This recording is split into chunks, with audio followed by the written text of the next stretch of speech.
네, 그 나라 살기 이런 제목으로 말씀을 같이 나누겠습니다. 우리 한번 따라 할까요? 그 나라 살기. 예, 그 나라 살기. 하나님 나라죠. 출애굽의 목적은 하나님 나라 건설이다. 그렇게 말씀을 드렸습니다. 출애굽의 목적은 하나님 나라 건설이다. 바로의 압제하에 있던 이스라엘 민족을 하나님께서 모세를 통해서 출애굽시키시는 목적은 하나님 백성을 만들어 하나님 나라를 건설하기 위해서다. 하나님께서 죄와 사망 가운데 있던, 죄와 죽음 가운데 있던 우리를 불러서 예수 안에서 우리를 부르시고 교회를 세우신 이유는 하나님 나라 건설이다라는 것이 복음서에 분명하게 나타나죠. 세례 요한과 예수님이 오셔서 회개하라, 하나님 나라가 가까이 왔다라고 말씀하십니다. 그래서 오늘 이 본문은 이제 출애굽한 이스라엘 백성이 시내산에서 이제 하나님을 만나 모세가 이 십계명, 하나님 나라의 헌법이죠. 십계명이 그 계명을 받기 전에 장면에 해당합니다. 예비 단계죠. 이 본문에서 우리는 모세와 하나님의 대화, 그리고 모세와 이스라엘 백성의 이제 대화를 보게 되는데, 하나님께서 모세에게 그 나라, 하나님 나라에 대해서 말씀하시고, 하나님 나라를 어떻게 들어가며 그 나라는 어떻게 유지되는가에 대한 예비적 단계로 오늘 말씀을 주십니다. 우리가 한 세 가지로 살펴볼 텐데요. 하나님 나라는 은혜로 들어가는 나라다라는 것을 말씀하십니다. 우리 1절 2절 다시 한번 읽겠습니다. 1절 2절 이스라엘 자손이 애굽 땅을 떠난 지 3개월이 되던 날 그들이 시내 광야에 이르니라. 그들이 르비딤을 떠나 시내 광야에 이르러 그 광야의 장막을 치되 이스라엘이 거기 산 앞에 장막을 치니라. 아멘. 네, 시내 광야, 이제 시내산에 오르기 전에 어떠한 장면인데요. 특별히 르비딤을 떠났다 이렇게 되어 있습니다. 르비딤을 떠나 장소인데 이 장소는 하나님께 불순종한 장소입니다. 그러니까 그동안 이스라엘 백성은 이 시내산에 도착하기 전까지 죄만 지었다라는 의미입니다. 계속 하나님께 불순종하고 죄만 지었다. 그러나 그럼에도 불구하고 하나님께서 시내 광야로 시내산 앞으로 그들을 이끄셨다라는 것이죠. 그들이 하나님 나라 백성이 되도록 하나님께서 강권적으로 죄만 짓고 있던, 하나님께 불순종하며 불평하며 원망하던 이스라엘을 그럼에도 불구하고 르비딤을 떠나 시내 광야로 이끄셨다라는 것이죠. 제사장 나라, 하나님 나라 백성이 될 자격이 없었다는 것입니다. 자격이 없음에도 불구하고 하나님께서 은혜로 이스라엘을 시내산에 도착하게 하셨다라는 것이죠. 이것이 은혜라는 것입니다. 이것이 하나님의 사랑이라는 그런 뜻이죠. 사도 바울은 로마서 5장 20절에 이렇게 말하고 있습니다. 한번 읽어볼까요? 율법이 들어온 것은 범죄를 더하게 하려 함이라. 그러나 죄가 더한 곳에 은혜가 더욱 넘쳤나니. 아멘. 죄가 더한 곳에 은혜가 넘쳤다. 우리의 구원은 오직 하나님의 은혜로 인함이다. 그런 뜻이죠. 항상 은혜가 먼저입니다. 우리 한번 따라해 볼까요? 은혜가 먼저입니다. 네, 은혜가 먼저예요. 은혜는 언제나 하나님에게서 시작하는 것입니다. 우리에게 시작되는 것이 아니라 하나님에게서 시작되는 것이죠. 사람이 하나님을 찾는 것이 아니라 하나님이 사람을 찾아오신 것이 은혜라는 거예요. 하나님이 우리를 먼저 찾아오셨어요. 죄 가운데 있던, 하나님 모르고 하나님 없이 살아가던 우리에게 주님이 찾아오셔서 우리를 하나님 백성 되게 하셨다. 그래서 은혜가 먼저라는 것이죠. 하나님께서 먼저 죄인에게 이렇게 손을 내미신 것이죠. 그렇습니다. 구원은 오직 하나님의 은혜와 사랑에 기인한다라는 것이죠. 이스라엘 백성들이 하나님 나라로 들어간 것은 하나님의 강권적 은혜였다라는 것입니다. 우리도 그 사랑을 경험했고요. 우리도 그 은혜의 사랑을 경험하고 있습니다. 우리는 주님께 나오기를 싫어합니다. 싫어했습니다. 제가 처음에 예수님 믿었을 때, 교회 나갔을 때 기도하는 게 그렇게 힘들고 그렇게 하기 싫더라고요. 왜? 내가 어떤 신에 대해서, 하나님이라고 하는 신에 대해서 무릎을 꿇어야 되지? 그분한테 보이지도 않는데 왜 아버지 하나님이라고 불러야 되지? 정말 이상하더라고요. 정말 어색하더라고요. 근데 하나님 은혜 가운데 하나님을 아바 아버지로 부르고 그분을 신뢰하고 그분을 의지하고 살아가게 되었다라는 것이 은혜가 아닙니까? 우리는 주님께 나오기를 근본적으로 싫어합니다. 사람들은요, 죄인들은 죄악된 본성이 있기 때문에 정말 버틸 때까지 버티는 거예요. 예수 안 믿고 하나님 안 믿는 것을 너무나 당연하게 여기지 않습니까? 우리가 하나님 백성 되기를 원했던 사람이 있습니까? 하나님의 은혜가 아니면, 하나님의 강권적인 역사가 아니면 누가 예수님을 믿습니까? 누가 하나님 믿습니까? 모두가 자기가 하나님인데, 내가 인생의 주인이고 내가 인생의 모든 결정권자인데 그 모든 것을 내려놓고 예수 앞에 나와, 하나님 앞에 나와 하나님이 나의 주인이십니다, 하나님이 저의 모든 것이 되십니다 라고 고백할 수 있는 인생이 어디 있습니까? 오직 하나님의 은혜를 받은 자만이 이 고백을 하게 되는 것이죠. 아멘. 우리는 어떻게 해서든지 주님께 나오지 않으려고 버티지 않았습니까? 심지어 하나님 백성이 되고도 주일날 예배 나오기 싫어할 때가 있어요. 어떻게 해서든 예배에 빠지고 싶은 마음이 우리에게도 있지 않습니까? 하지만 언제나 주님께서 성령을 통하여서 강권적인 은혜로 우리를 이끌어 주시는 것이죠. 그래서 이 아침에도 우리가 피곤한 몸을 이끌고 감정적으로 나오기 싫은 상태도 있을 수 있어요. 부부 싸움을 했다든지 아니면 가정에 무슨 일이 있었다든지 기분이 나쁜 일이 있었다든지 일이 잘 풀리지 않았다든지 시험을 망쳤다든지 직장에서 스트레스를 많이 받았다든지, 그러나 주님께서 우리를 이끌어 주셔서, 은혜로 이끌어 주셔서 이 예배 자리에 나온 줄 믿습니다. 아멘. 하나님께서 강권적으로 우리를 이끄실 때 사람들을 통해서 이끄신다라는 거예요. 이스라엘 백성을 모세를 통하여서 하나님께서 출애굽시키시듯이 우리를 이끌어 가실 때에 사람들을 통해서 그 은혜의 자리로 우리를 이끌어 가시죠.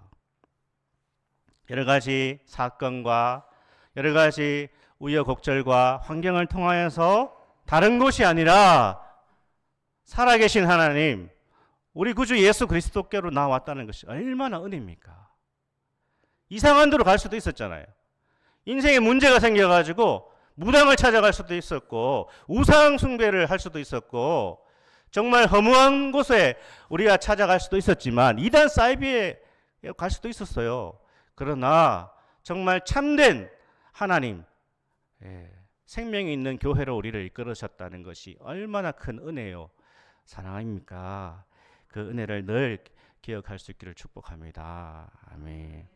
그래서 우리는 옛날에 많이 불렀던 복음성, 나의 등 뒤에서 나를 도우시는 주, 나의 인생길에서 지치고 고나여 매일처럼 쓰러지고 싶을 때 나를 밀어주시네. 일어나 걸어라, 내가 너를 도우리라.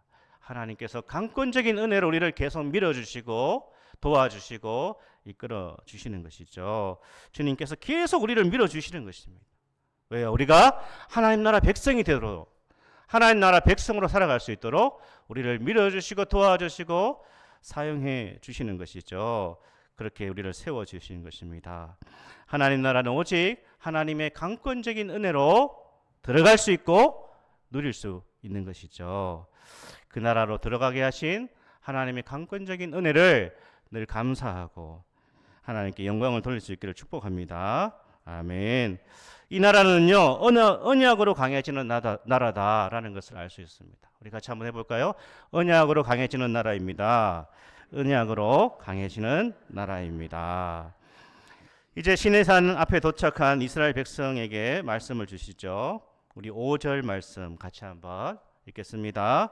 세계가 다 내게 속하였나니 너희가 내 말을 잘 듣고 내 언약을 지키면 너희는 모든 민족 중에서 내 소유가 되겠고. 아멘. 내 말을 듣고 내 언약을 잘 지키면 하나님 나라 백성이 될 것이다 라는 것이 조건부가 아니에요. 이걸 우리가 많이 배웠는데, 내 말을 잘 들으면 하나님 나라 백성 삼아 줄게, 그런 의미가 아닙니다. 이미 이스라엘은 하나님의 강권적인 은혜로 하나님 나라가 백성이 되었다는 것이죠. 3절 4절에 보면 뭐라고 합니까? 하나님의 언약의 말씀 십계명을 받기 전에 이미 독수리 날개로 너희를 내가 업어서 지금 출애굽 시켰다 라고 말씀하셨죠. 그러니까 이 5절 말씀은 하나님과의 관계가, 이미 하나님 나라 백성이 된 하나님의 백성들이 이 언약을 잘 지키면 어떻게 된다는 거예요? 하나님과의 관계가 더욱 깊어진다는 거예요. 우리가 하나님의 말씀에 순종하면 하나님과의 관계가 더 깊어지는 거예요. 그게 이제 이 5절 말씀입니다. 그래서 언약을 잘 지키면 하나님과 더 신실한 관계로 나아가게 되는 것이죠. 그 나라 백성으로 든든히 서기 위해서는 하나님과의 언약을 잘 지켜야 된다. 하나님의 계명의 말씀을 잘 지켜야 된다. 그런 뜻입니다. 그렇습니다. 대체로 관계는 어떻게 깊어지죠? 젊은 연인들, 여기 젊은 사람이 몇 명 없지만, 젊은 연인들이 어떻게 서로 관계가 깊어지나요? 일단 만나서 감정의 스파크가 막 일어나겠죠. 그리고 나서 어떻게 깊어집니까? 더욱 깊은 사랑의 관계를 계속 유지해 나가야 되는 것이죠. 서로에 대해서 충실할 때, 서로가 지켜야 될 것을 지켜나갈 때에 그 사랑이 깊어지지 않습니까?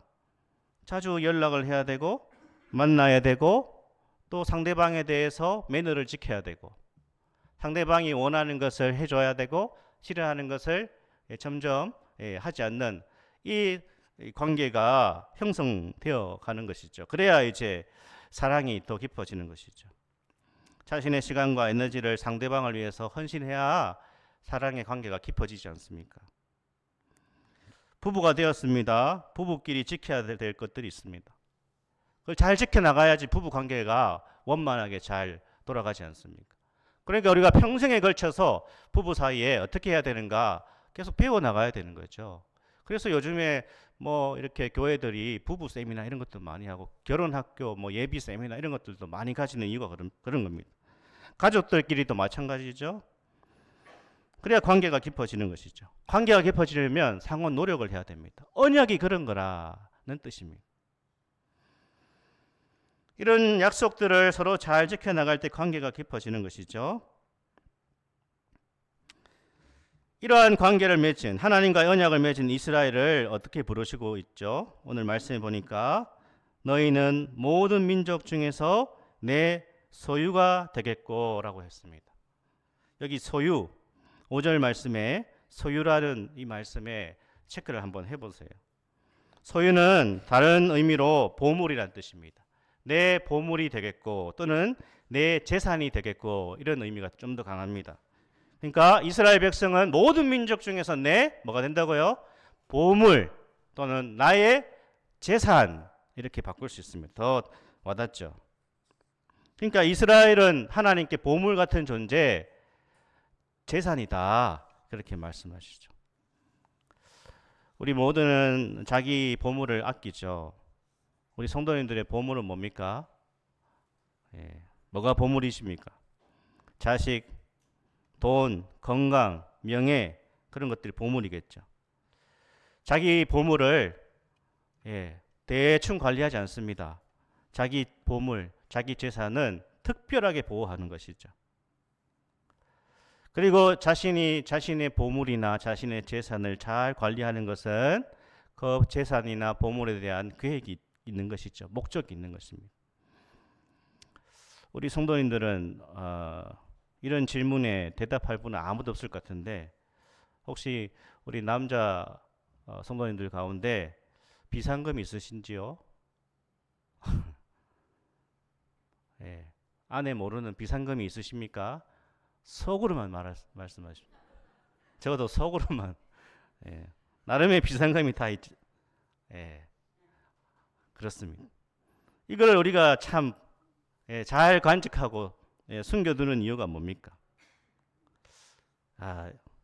제가 제 무덤을 파는 것 같은데, 이 보물을, 비상금을 잘 숨겨두는 이유는 정말 필요할 때에 사용하고 싶어서겠죠. 그래서 그 보물이나 비상금이나 나만 알고 있는 그런 재산들을 정말 잘 보호하겠죠. 우리는 여기 이스라엘을 하나님께서 나의 소유다, 나의 보물이다 라고 말씀하고 있다는 것입니다. 사랑하는 여러분, 내가 하나님의 보물, 하나님의 재산, 누구한테도 주기 싫은, 누구한테도 빼앗기지 않는 그러한 하나님의 보물, 하나님의 재산이 되었음을 믿으십니까? 아멘. 하나님께서 이 표현을 쓰신 것은 우리를 그만큼 철저하게 지키시고 보호해 주겠다라는 의미입니다. 우리 성도님들의 인생과 여러분의 앞날과 여러분의 모든 가족들을 하나님께서 보호하고 계심을 믿을 수 있기를 축복합니다. 아멘. 그리고 우리를 보물 삼으시고요, 교회를 보물 삼으셨는데 에베소서에 살펴본 것처럼 하나님의 보물은요 그냥 묻어두는 게 아니에요. 하나님의 보물들을 아름답게 가공하여서 하나님의 영광을 위하여서 쓰기 위하여서 하나님의 보물들을 하나님께서 만들어 가시는 거예요. 우리 인생도 그렇단 말입니다. 달란트 비유에서 나오는 것처럼 땅에 묻어두는 것이 목적이 아닌 거예요. 하나님께서 우리를 통하여서 어떠한 일을 하실 것인지. 교회가 그렇습니다. 교회의 목적은 더 많은 땅을 확보하는 게 아니에요. 화려한 건물을 짓는 게 아니라 복음을 위하여서 쓰임 받는 것이 교회의 목적이라는 거예요. 우리는 더 많은 하나님의 일을 감당하는 교회가 되어야 됩니다. 아멘. 더 많은 전도와 선교와 영혼을 섬기고 하나님 기뻐하시는 일들을 하기 위하여서 여기에 교회를 하나님이 세우셨다는 말입니다. 그러면 우리가 하나님 말씀 붙들고 기도하면서 우리 교회가 나아가야 할 방향이 무엇인가? 라는 것을 깊이 생각해야 된다는 말이에요. 10년, 20년, 30년이 지났는데도 아무런 변화가 없고 그냥 달란트를 묻어두는 무익한 종처럼 그냥 나 하나님의 보물이야. 우리는 그냥 하나님 보물이야. 그러면서 그냥 가만히 있는 것이 우리를 부르신 목적이 아니라는 것입니다. 하나님께서 우리를 보물 삼으셨다는 것은 우리를 보호하실 뿐 아니라 보물 같은 우리의 존재를 통하여서 하나님의 영광을 드러내기를 원하신다라는 것입니다. 사랑하는 여러분, 하나님의 보호하심을, 지켜주심을 믿을 수 있기를 축복합니다. 아멘. 우리는 앞으로 어떤 일이 일어날지 모릅니다. 하지만 우리는 안심해도 됩니다. 하나님께서 우리 인생이 사망의 음침한 골짜기를 통과하는 그러한 인생의 경험이 찾아오기도 합니다. 그러나 시편 23편에서 보여주는 것처럼 주님의 지팡이와 막대기로 우리를 지키시고 안위하시고 보호하심을 믿습니다. 아멘. 우리를 끝까지 책임져 주시는 거예요. 그래서 우리는 하나님께서 기뻐하시는 일을 감당하며 살아가면 되는 겁니다. 불안할 필요가 없는 거예요. 주님께서 기뻐하시는 일이 무엇인가 우리가 잘 깨닫고 순종하며 나아가면 우리의 인생길을 하나님께서 지켜주시고 보호해주시고 우리 교회도 하나님 기뻐하시는 일을 하면 교회는 안전합니다. 교회는 절대로 망하지 않고요. 교회는 절대로 실패하지 않습니다. 왜 실패합니까? 왜 문을 닫습니까? 하나님 기뻐하시는 일을 안 하니까. 하나님께서 기뻐하시는 일에 순종 안 하면 개 교회는 문을 닫을 수도 있는 거예요. 그러나 하나님 기뻐하시는 일을 우리가 계속 순종해 나가면 주님께서 지켜주시는 거예요. 함께 해주시는 거예요. 그리고 사람들을 붙여주시는 겁니다. 이런 은혜가 있기를 축복합니다. 우리 지난 한 해를 돌아보시기 바랍니다. 여러 크고 작은 어려움이 있었습니다. 위기도 있었습니다. 고통스러운 일도 있고요. 한숨 나는 일도 있었고 슬픈 일도 있었습니다. 그러나 감사하게도 우리가 12월 지금 이 주일날 하나님 앞에 예배 드리면서 그 크고 작은 모든 문제와 위기 가운데 두려움의 소리를 건져주셨다는 것이죠.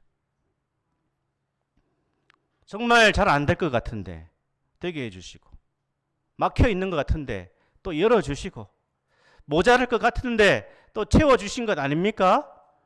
우리는 이렇게 우리의 삶을 돌아보면요, 하나님의 은혜 가운데 내 인생이 진행되고 있구나. 그래서 하나님 나라 백성들의 고백은 항상 이런 겁니다. 주님이 우리 삶을 채워주십니다. 주님이 우리 가정을 지켜주십니다. 주님이 되게 하시면 됩니다.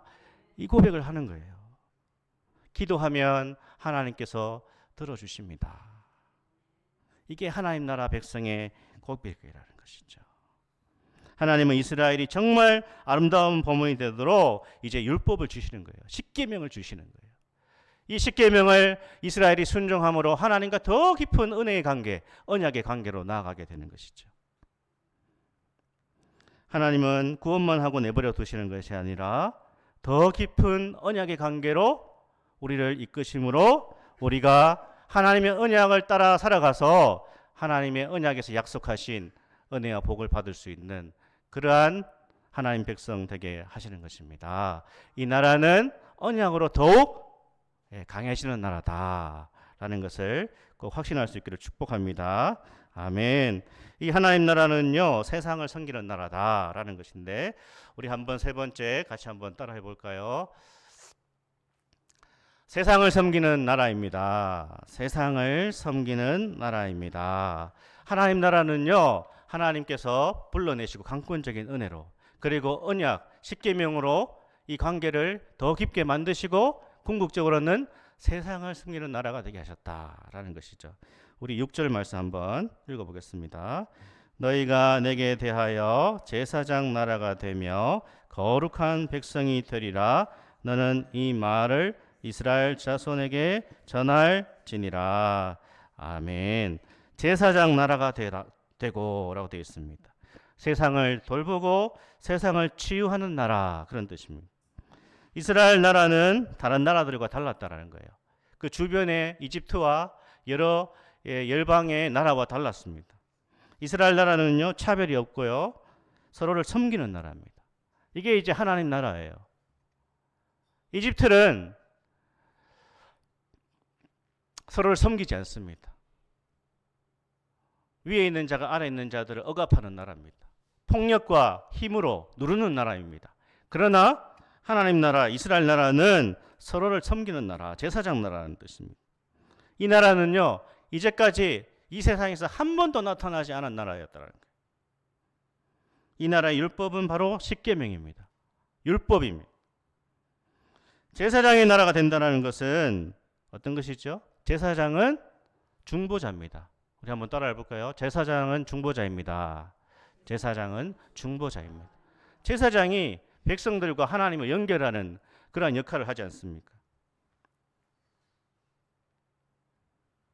제사장은, 모세는 하나님 말씀을 백성들에게 전하고 백성들의 말을 모세가 하나님께 전달하는 그러한 역할이죠. 그래서 이 모세의 사명은요, 중보자, 즉 중보적 제사장이다라는 거예요. 하나님과 이스라엘 백성을 연결합니다. 모세가요. 그런데 이스라엘 전체를 봤을 때 이스라엘 나라 전체는 세상에 대하여서 제사장적 역할을 감당하는 것이죠. 그런데 이 중보자적 제사장은 쉽지 않습니다. 중보자는요, 계속 자신을 거룩하게 유지해야 되는 거예요. 하나님 앞에서 자신의 어려움과 자신의 고통을 참아내야 됩니다. 그게 제사장과 중보자의 고충이죠. 목사의 고충이 그런 거예요. 이쪽에서 이렇게 말하고 저쪽에서 저렇게 말합니다. 뭐라고 하면 뭐라고 합니까? 목사님, 왜 저쪽 얘기만 들으세요? 이 중간에 낀 사람이 그래서 어려워요. 목사가 제사장, 중보자는 아니지만 그 역할을 감당하는 것이죠. 공동체 안에서. 그래서 이 중보자적 제사장은요, 힘들고 어렵습니다. 이 중보적 제사장은 어려운데 모든 좋은 중보적 제사장은 욕먹을 각오를 해야 돼요. 교회 안에 목회자가 1순위로 중보적 제사장의 역할을 감당합니다. 교회 안에 중직자들이 그 역할을 하는 겁니다.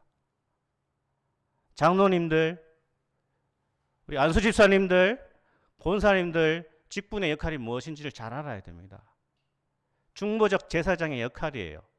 근데 좋은 중보적 제사장은 욕먹을 각오를 하고 해야 돼요. 거기에서 제일 많이 욕먹는 사람은 목사겠죠. 근데 어쩔 수가 없어요. 모세도 출애굽기 계속 읽어보시면 그렇잖아요. 계속 욕먹습니다. 이스라엘 백성들한테. 그러나 좋은 중보적 제사장 모세는요, 그 욕을 다 먹지만 언제나 이스라엘 위해서 기도합니다. 이스라엘 위하여서 간구합니다. 좋은 중보자는요, 희생을 각오해야 되는 겁니다. 리더들은 욕먹을 각오를 해야 되는 겁니다. 동시에 욕하는 사람들 사랑할 각오도 해야 돼요. 그래서 기도하는 겁니다. 욕 먹는 건 당연하다. 욕 안 먹는 지도자 있을까요? 아무리 탁월한 지도자도 다 욕을 먹고요. 심지어 예수님마저도 욕을 먹었어요. 비난하는 사람들이 있었지 않습니까? 그럼에도 불구하고 나를 욕하고 따르지 않는 그 사람을 사랑할 각오까지 해야 되는 것이 바로 중보적 제사장이고, 그것이 바로 교회다. 그것이 바로 하나님 백성들이다 라는 것입니다. 그래서 하나님 나라 백성들은 끝까지 섬기는 겁니다. 끝까지 사랑하는 거예요. 끝까지 기도하고 품는 것입니다. 그것이 하나님 나라의 영광이고, 그것이 교회의 영광이고, 그것이 성도들의 영광이라는 거예요. 이걸 어디에서 찾을 수 있죠? 어느 나라에서, 어느 집단에서, 어느 단체에서 찾을 수 있습니까? 교회가 점점 세속화되면 교회에서 이런 건 찾아볼 수가 없어요. 그러나 교회가 교회의 영광을 회복하면 세상에서 만날 수 없는 나라, 백성 나타나는 것입니다. 베드로전서 2장 9절 이렇게 말씀하시죠. 우리 모두가 왕같은 제사장이다. 같이 한번 읽겠습니다. 그러나 너희는 택하신 족속이요 왕같은 제사장들이요 거룩한 나라요 그의 소유가 된 백성이니 이는 너희를 어두운 데서 불러내어 그의 기이한 빛에 들어가게 하신 이의 아름다운 덕을 선포하게 하려 하심이라. 아멘. 목사만, 장로님만, 권사님들만, 안수 집사님들, 구역장 권찰들만 제사장이 아니라 모두가 왕같은 제사장이다. 거룩한 나라다. 그렇게 말씀하시는 것입니다. 우리 모두가 이 말씀을 적용해야 되는 것이죠. 우리 모두가 세상에서요, 어떻게 거룩한 제사장의 역할을 감당해야 됩니다. 우리는 사람들을요, 하나님께로 이끄는 역할을 해야 됩니다. 사람들이 하나님과 화해할 수 있도록, 로마서에 보면 하나님 떠난 모든 인생들은 하나님과 원수관계라고 말하고 있습니다. 말씀하고 있습니다.